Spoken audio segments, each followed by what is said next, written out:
प्यारे बच्चों नमस्कार। बहुत बहुत स्वागत है आप सभी का आपके अपने प्यारे से विद्यानंद के यूट्यूब चैनल में। तो कैसे हो आप सभी? आई होप कि आप सभी अच्छे होंगे और आपकी पढ़ाई भी बहुत ही अच्छी चल रही होगी।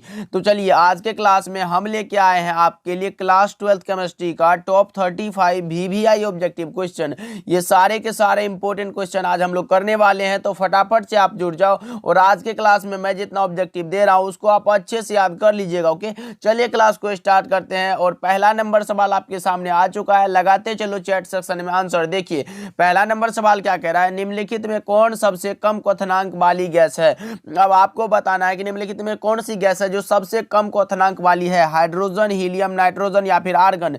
तो मैं बता दूं इसका करेक्ट आंसर हो जाएगा हीलियम, इसीलिए option number B correct answer हो जाएगा। निम्नलिखित में जो सबसे कम क्वथनांक वाली गैस है वो है हीलियम। ओके, याद रखना। चलिए नेक्स्ट सवाल क्यों बढ़ते हैं। दूसरा नंबर सवाल आपके सामने आ चुका है, घनाकार क्रिस्टल में ब्रेवेज जालकों की संख्या कितनी होती है। भाई मैंने बताया था कि अगर घनाकार क्रिस्टल में ब्रेवेज जालकों की संख्या पूछे तो आप 3 लगाना, लेकिन अगर क्रिस्टल जालक में पूछे तो आप 14 लगाना। ओके, और मूल क्रिस्टल तंत्रों की संख्या 7 होती है। इन तीनों को अच्छे से याद करना क्योंकि ये आपके बोर्ड परीक्षा में आते रहते हैं। चलिए तीसरा नंबर सवाल देखते हैं क्या कह रहा है, निम्नलिखित में कौन फेरो चुंबकीय है। बताओ जी, निम्नलिखित में कौन सा है जो लोह चुंबकीय है। अब वही लोह चुंबकीय होगा जिसमें लोहा होगा। तो देख सकते हो ऑप्शन नंबर बी में दिया गया है Fe3O4, लगा लो, सही जवाब हो जाएगा आयरन ऑक्साइड हो जाएगा। ओके, चलिए नेक्स्ट सवाल क्यों बढ़ते हैं। देखिए फोर्थ नंबर सवाल आपके सामने है, निम्नलिखित में कौन रंगीन होता है। अब बताओ जी, निम्नलिखित में कौन है जो रंगीन है। लगाओ, सही जवाब क्या होगा फोर्थ का। 4 ऑप्शन दिया गया जो कि एक सही है। फोर्थ का सही जवाब बताओ आप भी, तो यह हो जाएगा नाइट्रोजन डाइऑक्साइड। कौन सा? Option number B right answer हो जाएगा। ध्यान में रखिएगा, ये सारे के सारे इंपॉर्टेंट क्वेश्चन है, कहीं ना कहीं आपके बोर्ड परीक्षा में पूछे भी जा चुके हैं। ओके, चलिए देखिए पांचवा नंबर सवाल देखते हैं, निम्नलिखित में से किस प्रकार के दोष के कारण क्रिस्टल के घनत्व में कमी आ जाती है। मैंने भाई कितना बार बता चुका है, अगर क्रिस्टल के घनत्व में कमी आ रही है तो आप लगा देना शॉर्ट की दोष, यानी कि शॉर्ट हो रहा है उसमें से कण, इसीलिए ऑप्शन नंबर बी लगा लो। अगर उसी स्थान पर फंस जाता है उसको हम लोग फ्रेंकल डिफेक्ट कहते हैं, दोनों को याद रखना। ओके, चलिए 6 नंबर सवाल देखते हैं क्या कह रहा है, निम्नलिखित में कौन सा क्रियाशील मूलक अल्कोहल में उपस्थित रहता है। फंक्शनल ग्रुप किसका पूछा गया, तो अल्कोहल का। तो आपको भी पता होगा कि OH होता है जिसके साथ में R एल्काइल ग्रुप है। Option number A correct answer हो जाएगा। और ऑप्शन बी में जो दिया गया है ये एल्डिहाइड है, इसको याद रखना। ओके, चलिए नेक्स्ट सवाल की ओर बढ़ते हैं। 7 नंबर सवाल आपके सामने आ चुका है, लगाओ सही जवाब क्या होगा। वैसा घोल जो एक निश्चित ताप पर संयोजन के बिना किसी प्रकार के परिवर्तन के उबलता है उसे क्या कहते हैं। एज़ोट्रोपिक मिश्रण, असंतृप्त या फिर अति संतृप्त या फिर आदर्श। तो आपको भी पता होना चाहिए कि उसको हम लोग बोलते हैं एज़ोट्रोप मिश्रण, यानी कि option number A correct answer हो जाएगा कि वैसा घोल जो एक निश्चित ताप पर संयोजन में बिना किसी प्रकार के परिवर्तन के उबलता है उसको हम लोग बोलते हैं एज़ोट्रोप मिश्रण। ये आपके बोर्ड एग्जाम में आया हुआ क्वेश्चन है, इसलिए ये VVI ऑब्जेक्टिव है, इसको अच्छे से याद रखना। ओके, चलिए 8 नंबर सवाल देखते हैं आपके सामने है, विलियन के अनुसंख्यक गुणधर्म का उदाहरण है। अब बताओ जी, कॉलिगेटिव प्रॉपर्टीज का एग्जाम्पल पूछा जा रहा है आप सभी से।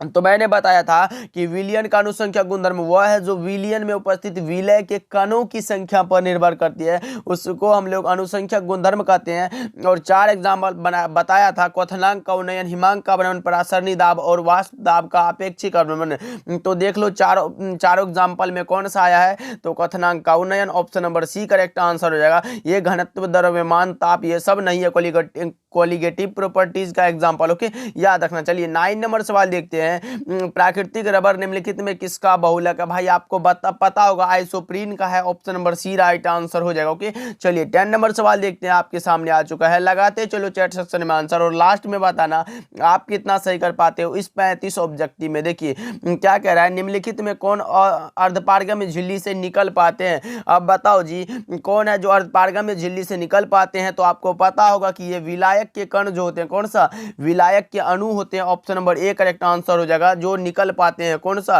अर्धपारगम्य झिल्ली से, याद रखना। चलिए 11 नंबर सवाल क्यों बढ़ते हैं, क्रिस्टलीय तंत्रों की संख्या कितनी होती है। अब लगाओ जी, मैंने बता चुका है पहले ही कि मूल क्रिस्टल तंत्रों की संख्या 7 होती है। क्या 7 होती है, और ब्रेवेज जालकों की संख्या 14 होती है, और घनाकार क्रिस्टल में ब्रेवेज जालक से पूछे तो वो 3 होती है। तीनों को याद रखना भाई, बहुत ही ज्यादा इंपॉर्टेंट बनता है आपके बोर्ड एग्जाम के लिए।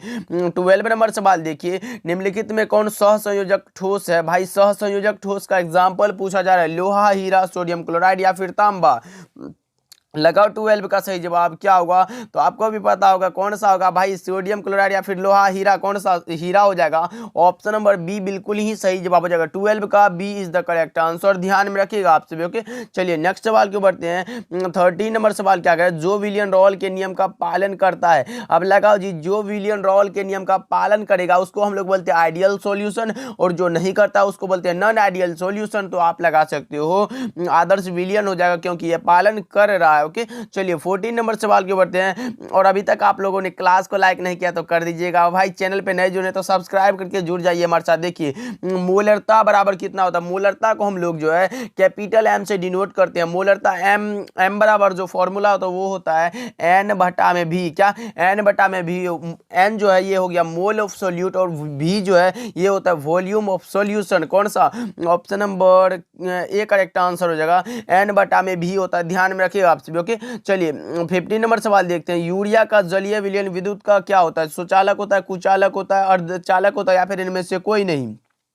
तो मैं बता दूं इसका करेक्ट आंसर हो जाएगा कुचालक, इसीलिए option number B correct answer हो जाएगा। यूरिया का जलीय विलयन विद्युत का कुचालक होता है, ध्यान में रखना आपसे भी। चलिए 16 नंबर सवाल देखिए, प्रतिरोधकता के व्युत्क्रम को क्या कहते हैं। प्रतिरोधकता के व्युत्क्रम को हम लोग बोलते हैं विशिष्ट चालकत्व, क्या विशिष्ट चालकत्व, option number B right answer हो जाएगा, ध्यान में रखिएगा आपसे भी। चलिए 17 नंबर सवाल देखिए, दूध निम्नलिखित में किसका उदाहरण है। दूध जो भाई ये इमल्सन का उदाहरण है, जो कि ऑप्शन नंबर डी में दिया गया है, राइट आंसर हो जाएगा। ओके याद रखना। चलिए 18 नंबर सवाल क्यों बढ़ते हैं। क्या कह रहा है, शीत कक्ष प्रक्रम में प्रयुक्त उत्प्रेरक कौन सा है। शीत कक्ष प्रक्रम में प्रयुक्त उत्प्रेरक जो होता है वो कौन सा होता है, बताओ भाई।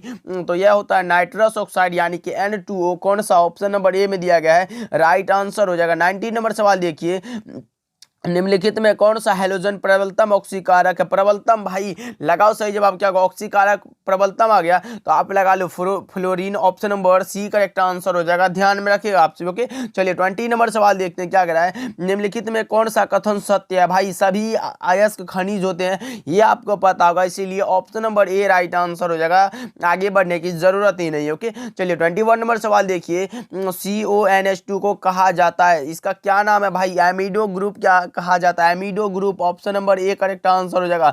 एमिनो ग्रुप मत लगाना, गलत हो जाएगा। चलिए 22 नंबर सवाल देखते क्या कह रहा है। पॉलीथीन एक बहुलक है, किसका भाई, पॉलीथीन किसका बहुलक है। 22 का सही जवाब बताओ आपसे भी, तो पॉलीथीन बहुलक है इथीन का, option number B right answer हो जाएगा, ध्यान में रखिएगा आपसे। ओके चलिए 23 नंबर सवाल देखिए, कार्बनिक यौगिक में तत्व उपस्थित होना चाहिए, कौन सा भाई। कार्बनिक यौगिक में हम किसका अध्ययन करते हैं, तो कार्बन के यौगिकों का, तो कार्बन ही उपस्थित होगा तभी तो होगा ना, इसीलिए option number B right answer हो जाएगा, ध्यान में रखिएगा आपसे। ओके चलिए 24 नंबर सवाल देखिए, सेल स्थिरांक की इकाई क्या होती है भाई। सेल स्थिरांक, सेल कांस्टेंट की इकाई पूछा गया आपसे भी, 24 का सही जवाब बताओ आपसे भी। तो सेल स्थिरांक की इकाई होती है कूलम प्रति मीटर, कौन सा भाई, option number D right answer हो जाएगा, ध्यान में रखिएगा।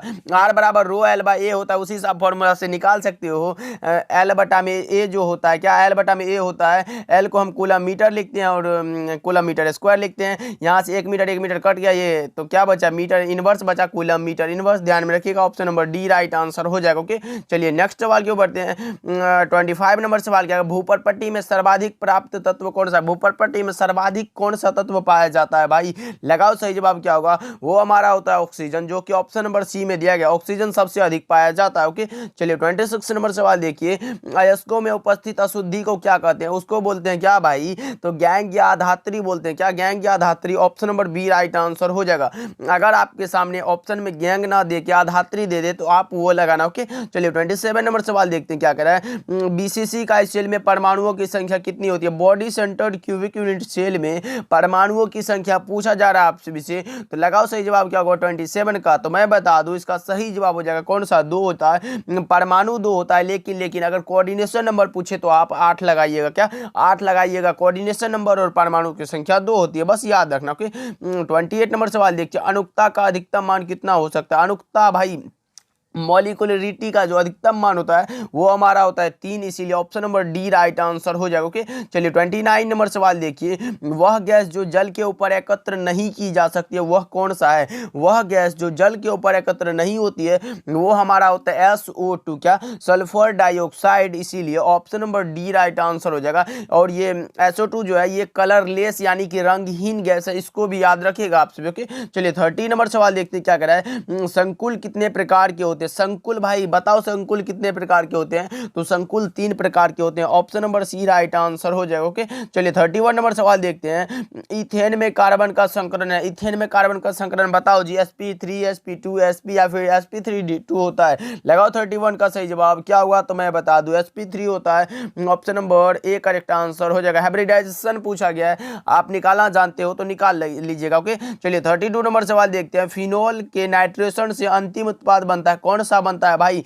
फिनोल के नाइट्रेशन से जो अंतिम उत्पाद बनता है वो हमारा बनता है पिक्रिक एसिड, जो कि ऑप्शन नंबर बी में दिया गया है, जिसका कि फॉर्मूला होता है C6H3N3 C6H3N3O7 होता है। बस इसको याद रखिएगा, पिक्रिक एसिड का जो है ये फॉर्मूला है। ओके, चलिए 33 नंबर सवाल देखिए, विटामिन सी की कमी से होता है, विटामिन सी की कमी से कौन सा होता है भाई? तो विटामिन सी की कमी से जो होता है वो हमारा होता है स्कर्वी रोग, इसीलिए option number D correct answer हो जाएगा। और विटामिन सी का जो केमिकल नाम होता है वो होता है स्कॉर्बिक एसिड, ध्यान में रखिएगा आप सभी। ओके, चलिए 34 नंबर सवाल देखिए, बोरेक्स का रासायनिक नाम क्या है? बोरेक्स का जो रासायनिक नाम होता है वो होता है हमारा सोडियम टेट्राबोरेट, कौन सा? सोडियम टेट्राबोरेट, जो कि ऑप्शन नंबर ए में दिया गया है। सोडियम टेट्राबोरेट का जो फॉर्मूला होता है वो होता है Na2B4B4O7 होता है, ध्यान में रखिएगा आप सभी। ओके, चलिए 35 नंबर सवाल देखते हैं, एफसीसी जालक में कितने परमाणु होते हैं? Face centre cubic unit cell में परमाणुओं की संख्या पूछा जा रहा है आप सभी से, तो 35 का मैं जब सही जवाब बता दूं वो होता है हमारा 4। क्या अगर कोऑर्डिनेशन नंबर पूछे तो आप 12 लगाइएगा, लेकिन अगर परमाणुओं की संख्या पूछे तो आप लगाइएगा 4, ध्यान में रहे। जैसे कि मैं बताया, बीसीसी यूनिट सेल में परमाणुओं की संख्या कितनी होती है? तो 2 होती है, और कोऑर्डिनेशन नंबर कितना? तो 8 होता है। लेकिन अगर एफसीसी की बात करें तो आप परमाणुओं की संख्या 4 लगाइएगा और कोऑर्डिनेशन नंबर 12 लगाइएगा। आशा है कि आप समझ गए होंगे। तो अब आप बताओ कमेंट करके कि आप 35 में कितना सही कर पाए और कितना आपका सही हुआ ये बताना, और क्लास को लाइक कर दीजिएगा, चैनल पे नए जुड़े सब्सक्राइब करके जुड़ जाइए हमारे साथ। मिलते हैं अगले इंपॉर्टेंट क्लास के साथ, तब तक के लिए आप अपना ध्यान रखिएगा, खूब मेहनत करिएगा, मिलते हैं।